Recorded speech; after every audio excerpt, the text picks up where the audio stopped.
Welcome to the show, everybody. We are here.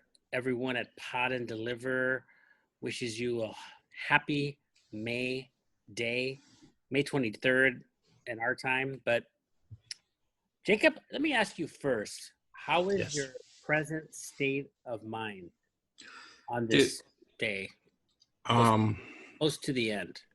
I'm exhausted, and I think I'm just, you know, it seems like it was fast, but it's also felt like there was just a lot this year. I mean, you and I went through a lot emotionally as well, and but with the kids and with the whole COVID thing, and so it's I'm exhausted. I don't know how you feel, but I'm ready for a break. Do you feel the same way, or are you more energized than I am? No, I feel like it's the first day of school. I can go another nine All more. right. Maybe I fell for that one. You are a true believer. You are a true teacher.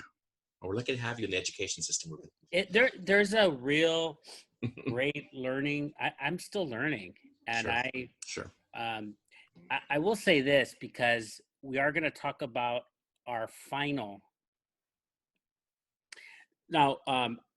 Yeah, I'm a little tired, but I want to point something out because I'm not sure if I said this, but in the beginning, one of the episodes we had last season was what's going away. Do you remember that episode? What is staying? What's going Yeah, away? What I are do. the things that are going the way of the dodo? And you had mentioned textbooks. That is true for me. Mhm. I don't think I used a textbook this year. Did you? Not a physical textbook, and I never used a textbook in class. I signed some homework out of a text, just more for reading, like so they could understand the content that we're going to be discussing in class.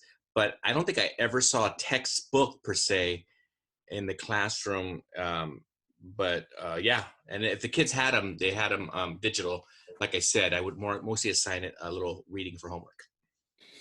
I do want to talk about our final, what you're assigning Mhm. to your students for the final, but I do want to Sure. mention that one thing that I said last year was that behavioral problems are going away, and I saw it. I saw it this year.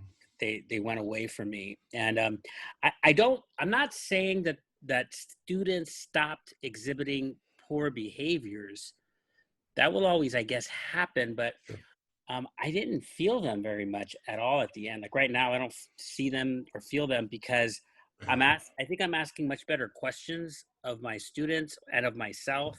Mhm. Where if a kid brings out a phone, which is a no-no at our school, Sure. in the last 5 or 10 minutes, I don't really say anything because the kid checked X, Y, and Z boxes, for example. And I'm just using that one Sure. example, but I pretty much saw that happen this year. Who knows? They might rear their ugly head again next year. So I was just talking about this to somebody else, Ruben, recently, and I was sharing the same thing that I just behavior hasn't really been an issue for the last few years, but even this year, the kids even seem nice. I mean, nicer than like every year they seem to be kinder. And you thought, well, maybe because there's a couple reasons you shared, but for me, I felt like it's maybe because I'm older and they look at me as an older teacher, like so let's not mess with the old man. And I don't know if that's totally true, but that might be partial. But also the whole COVID thing, like, and and kids just, I think they want to be there because they didn't want to be home. Like last year, they didn't want to be home. So that's a reason. There's several reasons. I mean, we shared a few of them, but I definitely I love it though. I'm sure you do too. I just love that I don't have to deal with behavior. you know, so it's been good. okay, well let's talk about the final exam, or what did you assign to your students for the final? We have finals next week, Yeah. but I've already started unveiling or assigning my final. But what was yours? Right. Well, let me go ahead and share this here, share the screen, and so I can show you my final. So I've been covering, I don't do a final where it's highly uh, uh, comprehensive for the whole semester or for the whole year. So I do a last unit that I covered, and I just covered World War II. And so this is my, and I'm sharing it here on the screen, but I'm going to go ahead and just briefly explain it. I do something called a cube, a World War II cube. And what we've been doing for the last couple of weeks, Ruben, in class, we've been studying World War II, not only in the front, outside, in Europe and in the Pacific Islands, but also at home. What are some of the issues regarding, and examples would be like the internment camps for the Japanese, and also the Zoot Suit riots, and women, what were women doing here at home, and supporting the war effort. And so the students have had a variety of topics that we've discussed. And what I have them do is create a cube, and I give them a template where they create this cube, and they put it together, and there's 6 sides to it, right? One side has just I asked them to pick a picture that they like that kind of represents World War II. They have their name and period. But in every side though is going to hit a different topic. For example, it might be women in war, and then they'll have a piece. Maybe they'll have Rosie the Riveter, and they'll explain a little bit about Rosie the Riveter. And at the bottom they'll have a citation, right?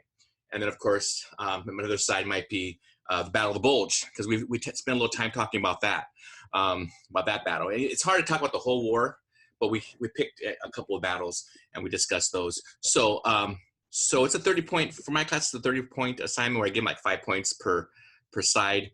But they have to have those elements. They have to have the photo, the actual document picture. They have to have some information regarding that that topic, and the citation. So then I have the kids present them in class. And if I have time, I go ahead and hang them from the ceiling. But this year I might not just do that. I might just have them displayed because of time. But yeah, that's my final, and it gives me a chance. It gives them a chance to share what they learned throughout the last couple of weeks, 2-3 weeks, regarding World War II, and it share. Instead of saying writing a paper or which is fine, or even an oral presentation, which those are fine as well. But this one is giving them the chance to work with their hands and be able to also talk about the war. So that's what I do, Ruben. And I've done it for a few years now, this final for this semester. And the kids seem to get a kick out of it and enjoy it. Yeah. I have a question. Sure. What exactly is this cube? I don't understand. It's made of sorry. Is the cube construction paper? I give them a template for them to trace. Thank you. I didn't explain that thoroughly. I give them a large piece of construction paper, right? Like a poster. It's actually more like a poster board, and they outline the template, and they create this cube. They fold it, and it makes a cube, and it has 6 sides, right? And big enough so that it's just basically an art project made of paper. It's our project, plus that's just part of it. Part of it is our project, but I also have them. They're also putting some pictures from different. No, I understand. And then also information. What the cube was. Yeah, the cube is the art piece, and then but they also have to have content with the visual and the source. I have a question. Sure. I have another question. Okay. What if somebody said, "Well, can I do something different?" Let's say a kid told you, "Well, can I make a series of collages in a booklet? Can I do this online? Mm-hmm. This as Google Slides?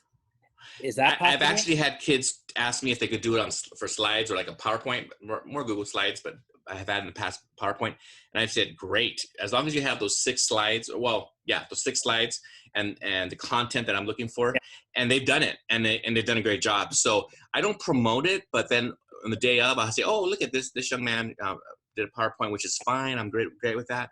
And they present it. And I have sometimes 2 or 3 of those. Yeah.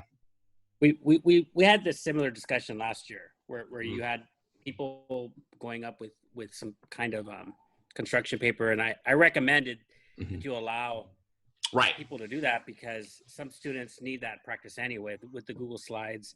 Not that the Google Slides are perfect or no, but it gives them however Schoology, I think they have their own little slide version, right? Yeah, but their own PowerPoint thing. Mm-hmm. But I like what you're sharing, because it does give them a chance to. I'm not the type of person who would say, "Oh no, this has to be just this way." No, for whatever reasons, they feel more comfortable with the slides or like you said, a collage. I'm good with that as long as it has those type of pieces that I've asked for there. I'm good, and I'm looking more for that they understood the content for the last 2-3 weeks, and we go over so much, and it gives them an opportunity to share what they know. So. It's usually a very positive activity. or assessment? Well, I think what I do something in the realm of presentation as well. Okay. And this year, the thing that I'm doing differently, I'm kind of influenced by the kind of school of ideas around big picture learning, where they demonstrate their learning at the end of each semester in some way. And it's usually through a product of some kind. It might be a book. It might be a catalog. It might be some kind of design in some fashion that ideally there. I know I froze here. Oh, no. Ideally, oh yeah, I didn't. It would be something that would be of utility, but Okay. one example, a podcast. So what I did was I'm having them all do a podcast presentation about their greatest passion. So they pick their passion and they look up at least three sources so that they can develop quality questions around, and I'm looking at 6 questions around their passions. So we have different topics as diverse as true crime, the benefits of sleep, video games, death metal music, 70s soul music. I mean, it runs the gamut. But there's several who love sports, and but they have to develop quality questions to talk, preferably to an adult, on a podcast, some kind of recording. And and the thing that I'm really honed in on this time is the quality questions.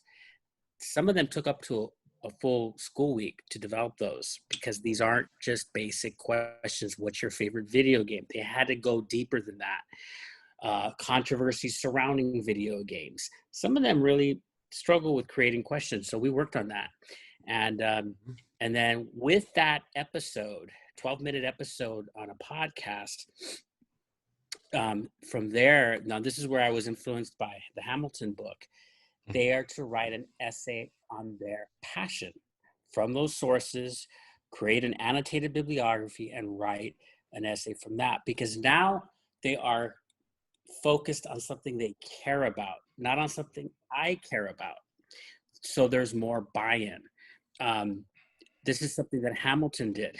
He would walk around and write down the things he was passionate about. So I really thought about that. And then there is one other part of the final after that. I mean, that's 2 pieces if you think about it. It's an essay piece and it's a presentation piece. And then there's on the final exam, it's literature, grammar, all kinds of things that that they worked on. But it's really been kind of nice though, because a lot of students want to work on it because they get to talk about their favorite thing in the world. So there it is. It seems like an assignment that is low. I mean, like, it's not so stressful. I mean, because they're the ones choosing, and they're the ones who will get something, and they can see they can get something out of it because it's what they enjoy.